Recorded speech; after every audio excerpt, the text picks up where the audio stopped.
Okay, magandang umaga po sa ating lahat. While having my coffee right now, magkwentuhan po tayo about Pasko, about Christmas. Tandaan po natin, Christmas is all about the Lord Jesus Christ sapagkat Christ mas. Ayun, diba? Huwag natin sanang ipaghiwalay, no? Yung katotohanan ng Pasko dun sa katotohanan ng redemption o yung sa ginawa ni Jesus sa krus. Magkaugnay yan at hindi yan pwedeng papaghiwalayin. I was once asked by someone, which do you prefer, the celebration of Christmas or the celebration of the Lord's Passion? Sabi niya, pareho ako. Kasi yan naman ay hindi pwedeng papaghiwalayin dahil si Jesus pinanganak para mamatay. He was born to die. May isang magandang kanta, hindi ko na po aawitin yung for the sake na hindi tayo ma-strike ng hindi naman ma-strike siguro, no? Na hindi tayo ma-copyright claim, ako na lang. Crucify, He came to die, something like that. Kinanta ni W. Smith, Michael W. Smith. So ang ganda noon, ang pamagat noon above all, hanapin na lang nyo dito sa YouTube kung gusto nyo pakinggan, no? Pero, syempre, pag nakita natin yung katotohanan sa mga ganyang awitin, alam natin, isinilang talaga siya para mamatay sa krus ng Kalbaryo. Ano ba ang pinaka-main verse natin ngayon? Isa lang. And I hope hindi nyo ito isipin na sirang plaka. For God so loved the world that He gave His only begotten Son. Whosoever believeth on Him will not perish but will have eternal life. Eternal security at the same time. Ngayon, ano bang paniniwalaan mo? Maniniwala ka ba? Saan? Papaano? Ayan. You know what? Magkakaroon ka lang ng kaligtasan kung meron kang perfect knowledge sa ginawa ni Jesus. Kasi maski sabihin mong umaattend ka, dumadalo ka sa isang Christian fellowship o Christian churches, denomination o mga institutional churches, alam mo na, okay lang pa, Pero hindi mo naman alam, wala kang knowledge kung ano yung ginawa ni Jesus sa cross. Hindi ka pa rin masasave eh. Kasi hindi naman yan sasamahan. Hindi mo pwede rin sabihin, pinanganak naman ako sa Christian family kaya maliligtas ako. Hindi. Individually, we have to make a decision. At magkakaroon ka ng desisyon pag may knowledge ka, ano ba yung ginawa ni Jesus sa cross? Simple. Anong ginawa niya sa cross? Namatay siya para bayaran ang ating mga kasalanan. At sino mang maniniwala sa Kanya, tulad nga po na nakalagay sa John 3:16, maliligtas, magkakaroon ng buhay na walang hanggan. It's all about having the perfect knowledge of what He has done for us on the cross of Calvary. Kaya ito po hindi pwedeng papaghiwalayin. Pero hindi ka pwedeng maligtas kung meron kang knowledge meron naman akong knowledge nung pinanganak siya sa sabsaba, no? Hindi ka liligtas niyan. Without the shedding of blood, there will be no salvation or atonement to anyone. Diba? So, kailangan, alam mo yung ginawa ni Jesus sa krus ng Kalbaryo. Ano pang verse natin? In the beginning was the Word, and the Word was with God, and the Word was God. The same was in the beginning with God. Jesus Christ is God. Wala po tayong pagtatalo diyan.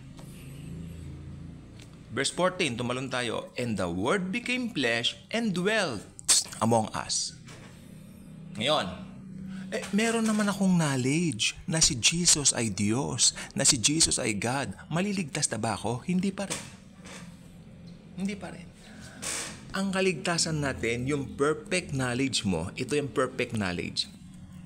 Si Jesus, Diyos na totoo at tao namang totoo, nagkatawang tao, namatay sa krus para bayaran ang kasalanan natin. That's the perfect knowledge of salvation. Pag alam mo yan, na alam mo yung kaligtasan mo, hindi base sa gawa mo, sa mabubuting gawa mo, na kay Kristo lang talaga siya lang ang nagbayad ng mga kasalanan mo at alam mo kung sino si Jesus, siya ay Diyos naging tao, perfectly. Come on, kani Daddy God, pasok sa langit pagkamatay. Ganun yan. So, yan ang passes natin.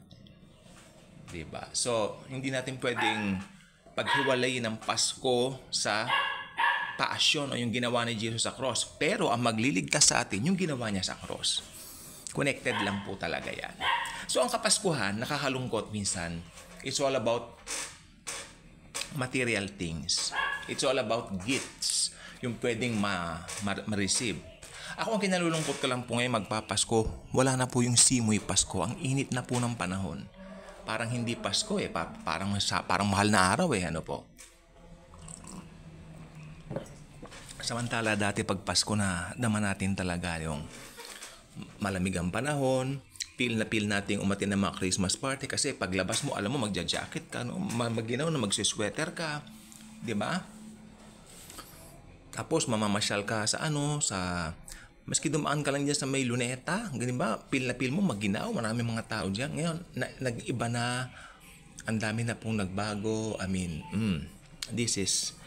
naging modern tayo. Ito po, dito lang po sa amin sa Sampaloc ang dami na pong mga buildings na naglalakihan sa tapat ng UST Pero somewhat, iba pa rin yung, ewan ko lang po pero sa akin iba pa rin yung simple. Kasi nandun yung mga puno natin dito sa Sampaloc dati, di ba?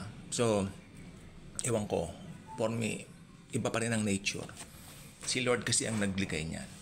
Kaya, ganun pa man, ano man ang kalagayan ng mundo, panahon, ipagdiriwang natin ang Pasko, sabi ko nga po, ito ay connected sa cross. Hindi pwedeng papaghiwalayin yan.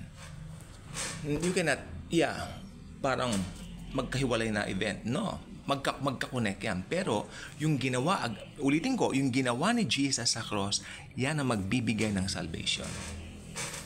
Diba? Kaya dapat, alam mo yung ginawa ni Jesus para sa'yo. Baka naman attend ng mga fellowship, kumakanta ka pa. Ano kasing tawag doon sa mga institutional churches? Teka, yun, worship leader. Diba? May worship leader. Alam niyo po ba dati may kwento? Sabi rin ng worship leader, inaaway niya yung director. Gusto ko pag kumakanta ko, itutok mo sa akin yung spotlight. Ganun ba naman daw? Oh my Lord, kako. Yan ang danger ng mga institutional churches. Kaya bumalik tayo sa Bible. House church lang po sa Bible. Diba? Ang matataas lang si Jesus Christ. Hindi pwedeng mataas ang mga sarili-sarili natin. It's only the Lord Jesus Christ Himself dapat mataas. He deserves all the glory. Hindi naman tayo Wala tayong pagmamalaki Basura lang tayo Yung mabubuting gawa natin. Ano bang tawag dyan? Yan ay mga basahan lang sa mata ng Panginoong Hesukristo Kaya, not until, alam mo mga dakilang katotohanan na yan, wala kang sukat ipagkaligtas. Diba? Pero pag alam mo mga yan, eternal life agad. Ang eternal life, pasok tayo dito sa susunod na gusto ko sabihin. Ang eternal life, paano ba nagkakaroon ng effect? Sabi ko nga po, pag tinanggap mo na si Jesus as personal Lord and Savior, may eternal life ka na. Dito pa lang po sa lupa, may eternal life ka na. Yes, may mga pagsubok, mga kabagabagan, hilahil, mga bagay na ayaw natin sometimes. Sinasanctify tayo. But still, you're still righteous forever. Yun ang epekto ng eternal life na binigay sa iyo ni Jesus. Tandaan po natin sana, yung righteousness po natin, ibinihis lang po ito sa atin. Hindi po ito pinaghirapan natin. Naging righteous ako. Mabait ako. Nadaan ako sa Quiapo. Nadaan ako sa Moraita kanina. Nagbigay ako ng mga limos. Ay hindi. Mali yan. Hindi mo sukat ikaliligtas yan. Kayabangan yan. Yung mabubuting gawa mo, kayabangan yan. Yung ginawa ni Jesus sa cross, yan ang magliligtas sa atin.